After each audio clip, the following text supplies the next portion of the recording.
मेरा नाम डॉक्टर सरमद सलमान है और मैं एक चाइल्ड स्पेशलिस्ट हूँ और आज मैं आपको detailed research based guidelines provide करूंगा कि कैसे अपने बेबी का ख्याल आप रख सकते हैं बर्थ से 1 साल तक। ये वीडियो कवर करेगी बच्चे के इंपॉर्टेंट माइलस्टोन्स को, हेल्थ चेकअप्स को, फीडिंग प्रैक्टिसेस को और क्या ऐसा देखना चाहिए कि आपके बच्चे का हेल्दी डेवलपमेंट इंश्योर हो सके। तो शुरू करते हैं न्यूबॉर्न बच्चे से कि कैसे आपने एक न्यूबॉर्न बच्चे को 1 महीने तक मैनेज करना है। जैसे ही आपके बच्चे की पैदाइश हॉस्पिटल में होती है तो बर्थ के पहले 24 घंटे में आपके बच्चे का थॉरो एग्जामिनेशन होना बहुत जरूरी है। और थॉरो एग्जामिनेशन आपका पेडियाट्रिशियन करता है जिसमें बच्चे के पैदाइश के बाद उसके इमीडिएट कंसर्न्स को देखा जाता है। सबसे पहले उसके वाइटल साइंस देखे जाते हैं, उसकी heart beat, heart rate, breathing patterns, respiratory rate, उसकी शुगर और तमाम मेटाबॉलिक डिसऑर्डर्स की स्क्रीनिंग शामिल होती है। थॉरो एग्जामिनेशन के बाद बच्चे को पेरेंट्स के हैंडओवर कर दिया जाता है और इनकरेज किया जाता है कि हर 2 से 3 घंटे के बाद ब्रेस्ट फीड करवाई जाए। अगर किसी भी वजह से ब्रेस्ट फीडिंग पॉसिबल नहीं है तो आपका पेडियाट्रिशियन आपके बच्चे की कंडीशन को देख के बता सकता है कौन सा फॉर्मूला मिल्क आपके बच्चे के लिए ऑप्टिमम है। इसके बाद जो दूसरी चीज का आपने ध्यान रखना है वो बच्चे की अम्बिलिकल कॉर्ड की केयर करनी है, उसकी नाफ की केयर करनी है। इसको आपने ड्राई रखना है, साफ रखना है। स्टंप 1 से 3 हफ्ते के अंदर किसी भी टाइम खुद से उतर जाएगा। इसके अलावा जो न्यूबॉर्न बच्चे होते हैं वो 16 से 18 घंटे सोते हैं, इसलिए अगर आपका बच्चा शुरू में बहुत ज्यादा सोता है तो परेशान होने की जरूरत नहीं है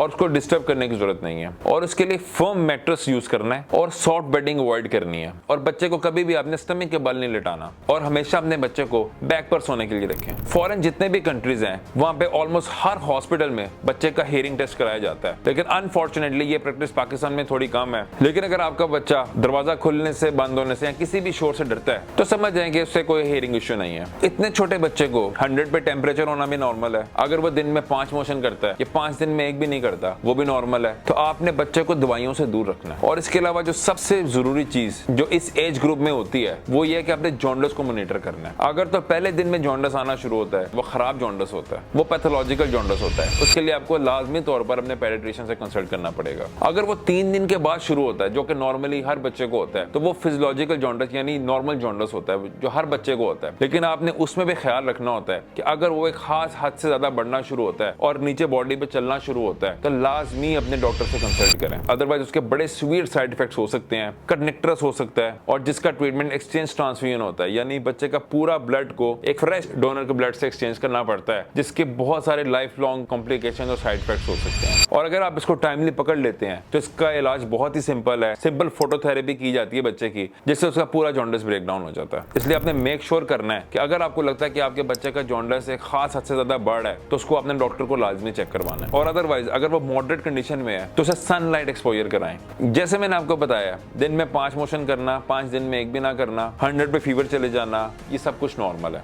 आपने घबराना तब होता है जब बच्चा फीड करना छोड़ दे। आपने डॉक्टर के पास कब आना है? अगर आपका बच्चा फीड नहीं कर रहा, अगर आप बच्चे के अम्बिलिकल कॉर्ड में इंफेक्शन हो गई है, वो स्वॉलन हो गई है, रेडनेस आ गई है या कोई डिस्चार्ज आ रहा है, इसके अलावा बच्चा जो भी दूध पी रहा है उसको उल्टी कर रहा है, उसको फीड इंटॉलरेंस कहते हैं। तो इन तमाम चीजों में आपने डॉक्टर से रुजू करनी। अब बात करते हैं कि पहले महीने में आपने बच्चे के साथ क्या कुछ नहीं करना। बच्चे को आपने स्टमक के बल नहीं लिटाना, हैवी ब्लैंकेट्स यूज नहीं करने और जब तक उसकी अम्बिलिकल कॉर्ड उतर नहीं जाती कोशिश करें उसको मत नहलाएं। अब बात करते हैं इन्फेंट की, 1 से 3 महीने के बच्चे की। इस एज ग्रुप में आपने सबसे ज्यादा ख्याल इस चीज का रखना है कि आपने बच्चे को प्रायोरिटी पर मदर फीड करानी है। इसका मदर्स पे भी 200 से 300 बीमारियों का इलाज है और बच्चे के लिए भी बहुत बेनिफिशियल है। ये बच्चे के लिए एक परफेक्ट बैलेंस डाइट है जिसमें प्रोटीन, फैट्स, विटामिन, मिनरल्स सब कुछ शामिल है। इसके अलावा ये बच्चे की इम्यूनिटी को बूस्ट करती है और उससे बहुत सारी इन्फेक्शन से बचाती है। इसके अलावा बच्चे का हेल्दी वेट गेन होता है जो कि जैसे फॉर्मूला मिल्क से ओबेसिटी के चांसेस बढ़ते हैं, मदर फीड से बच्चे का हेल्दी वेट गेन होता है। इसके अलावा मदर फीड बच्चे की ब्रेन डेवलपमेंट में, रेटिना डेवलपमेंट के लिए बहुत जरूरी है। इसके अलावा ये बहुत इजीली डाइजेस्टेबल है जिसकी वजह से बच्चे को कोलिक जैसे मसले नहीं आते और ये मदर्स के लिए भी बहुत क्रूशियल है। मदर्स का वेट लॉस होता है क्योंकि मदर फीडिंग से बहुत ज्यादा कैलोरीज बर्न आउट होती हैं। इसके अलावा सर्टेन टाइप्स ऑफ कैंसर्स होते हैं, उनका रिस्क मिनिमम हो जाता है। इसके अलावा मदर फीड से बहुत सारे हार्मोन्स ऐसे होते हैं जो रिलीज होते हैं, जैसे कि ऑक्सीटोसिन, जो कि मूड को एलिवेट करते हैं और पोस्टमार्टम डिप्रेशन में मदर्स के लिए बहुत बेनिफिशियल होता है। इसलिए आपने मदर फीड को बिल्कुल भी कॉम्प्रोमाइज नहीं करना, उसे टॉप प्रायोरिटी पे रखना है। 2 महीने के बाद आपने अपने बच्चों को लाजमी पेडियाट्रिशियन को चेक करवाना है जो कि उसका डेवलपमेंटल चेक होता है, जिसमें बच्चे का एफओसी देखा जाता है, सर का साइज देखा जाता है, वेट देखा जाता है, हाइट देखी जाती है कि क्या आपका बच्चा ऑप्टिमम ग्रो कर रहा है कि नहीं। और आपने इस चीज का भी ध्यान रखना है कि अपनी वैक्सीनेशन को टाइमली बच्चे को लगाना है, जो कि बहुत बहुत जरूरी है। इस एज ग्रुप में आपने डॉक्टर से कब रुजू करना है? एक तो 2 महीने के बच्चे को आपने डेवलपमेंटल चेक के लिए दिखाया है, लेकिन इसके अलावा आपने कब डॉक्टर को चेक करवाना है? अगर इस एज में आपका बच्चा साउंड को रिस्पॉन्ड नहीं कर रहा, या इस एज में भी आपके बच्चे का वेट गेन नहीं कर रहा, अगर आपके बच्चे की पैदाइश में वजन 3.5 kg है फॉर एग्जांपल, और इस एज में भी अगर इसका 3.5 kg ही है, तो लाजमी डॉक्टर को चेक करवाएं। या इसके अलावा परसिस्टेंट डायरिया, परसिस्टेंट वॉमिटिंग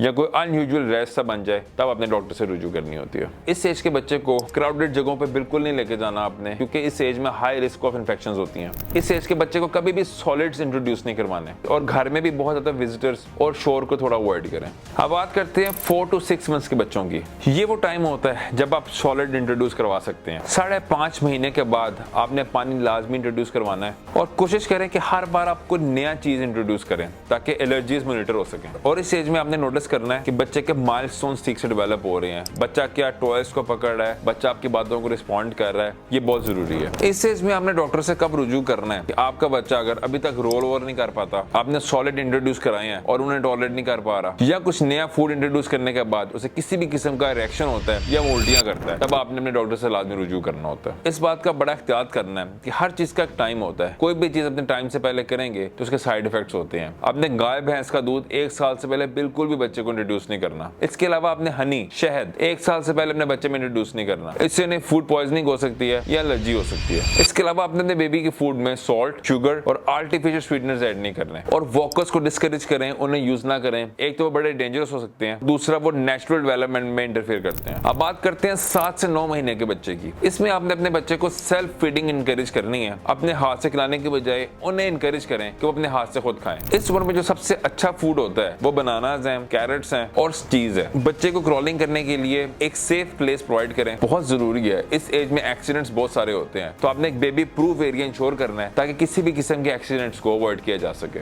इस एज में आपने अपने बेबी की स्लीप रूटीन बनानी होती है ताकि वो रात को अच्छी स्लीप ले सके। कुछ ऐसे तरीके होते हैं जिसमें बच्चे को बड़ी अच्छी नींद आती है। फॉर एग्जाम्पल वार्म बाथ, गर्म पानी से नहाने से बच्चे को बहुत अच्छी नींद आती है। और इसके अलावा अपने बच्चे के साथ एंगेज करें, उन्हें राइम्स, पोएम्स लाजमी सुनाएं। ये बच्चे की कॉग्निटिव डेवलपमेंट को प्रमोट करती है। इस एज में आपने डॉक्टर से कब रुजू करना है? अगर आपका बच्चा 9 मंथ्स में भी अपनी गर्दन नहीं संभाल रहा और ठीक से बैठ नहीं रहा, और कोई भी डेवलपमेंटल डिलेज हो, फॉर एग्जाम्पल टॉयज में इंटरेस्ट नहीं है, आपकी बातों को रिस्पॉन्ड नहीं कर रहा, तो आपने अपने डॉक्टर से लाजमी डिस्कस करना है। इसके अलावा जो सबसे जरूरी चीज इस एज ग्रुप में पाई जाती है वो आपने हार्ड फूड्स को अवॉइड करना है। ये बहुत जरूरी है, जिसके अंदर ये मूंगफली हो गए, ग्रेन्स हो गए, नट्स हो गए। मैंने अपनी प्रैक्टिस में बहुत सारे बच्चों को ऐसा देखा है जो मूंगफली का दाना चोक करके आते हैं, और वो ऐसा जबरदस्त तरीके से जाके उनके लंग के अंदर वो फिट होता है कि पूरे लंग्स की ऑक्सीजन को कॉम्प्रोमाइज कर देता है, और फिर बहुत बड़ा सीवियर किस्म का ऑपरेट होता है बच्चे का, जो लाइफ थ्रेटनिंग हो सकता है। तो आपने बच्चे को बिल्कुल भी मूंगफली, नट्स, ग्रेन्स और ड्राई फ्रूट्स इंट्रोड्यूस बिल्कुल नहीं करना है, और इन्हें बहुत अवॉइड करना है। इसके अलावा बहुत सारे एक्सीडेंट्स इस एज में रिपोर्ट होते हैं। आपने बच्चों को हाई सरफेस एरिया में ध्यान रखना है, पानी के पास जाने नहीं देना उन्हें, और किचन से दूर रखें। मोबाइल डिवाइसेस, टीवी पे बहुत ज्यादा रिलाई ना करें, बहुत ज्यादा स्क्रीन टाइम उसको ना करने दें, और इंटरेक्टिव प्ले पे फोकस करें। अब लास्ट पे हम जिस ग्रुप के बारे में बात करेंगे वो 10 महीने से 12 महीने के बच्चे की है। इस एज ग्रुप में आप बच्चे को कप से पानी और जूसेस इंट्रोड्यूस कर सकते हैं, और इस एज के बच्चे को अपने बैलेंस डाइट देनी है, जिसमें वेजिटेबल्स, फ्रूट्स, प्रोटीन और डेयरी शामिल होती है। इस एज में भी बहुत बच्चे का ध्यान रखने की जरूरत है, क्योंकि इस एज में बच्चा बहुत मोबाइल हो जाता है, बहुत हिलना जुलना शुरू कर देता है। अपने फर्नीचर को सिक्योर करना है, आपने इलेक्ट्रिकल आउटलेट्स को कवर करना है, और सेफ्टी गेट्स को यूज करना है। लैंग्वेज स्किल्स को इंकरेज करें, बच्चे को बोलना सिखाएं। एक नॉर्मल 1 साल का बच्चा एक लफ्ज आराम से बोल पाता है, तो उससे कुछ वर्ड्स को इंट्रोड्यूस कराएं, मामा, बाबा, बेबी, कुछ बोलना सिखाएं, उससे इंटरेक्ट करें। ये बच्चे के लिए बहुत जरूरी है। उसकी कम्युनिकेशन स्किल्स को अटेम्प्ट करें। वो अगर आपसे कुछ बात करना चाह रहा है या कह रहा है, तो उसे कम्युनिकेट करने की कोशिश करें। यहाँ आपने डॉक्टर से कब रुजू करना है? अगर आपका बच्चा पोर्ट के साथ खड़ा नहीं हो रहा या चलने की कोशिश नहीं कर रहा, या इसके अलावा हेयरिंग और स्पीच डिलेज। फॉर एग्जांपल इस एज में बच्चा अपना नाम पहचानता है, अगर आप उसको उसके नाम से बुलाते हैं और वो रिस्पॉन्ड नहीं करता, तो समझ जाएं डेवलपमेंटल डिले है, और आपने अपने पेडिट्रिशियन से लाजमी कंसर्न करना है। बर्थ से 1 साल तक बेबी का ख्याल रखना बहुत ही रिवॉर्डिंग है, लेकिन एट द सेम टाइम बहुत चैलेंजिंग भी होता है। इन गाइडलाइंस को फॉलो कर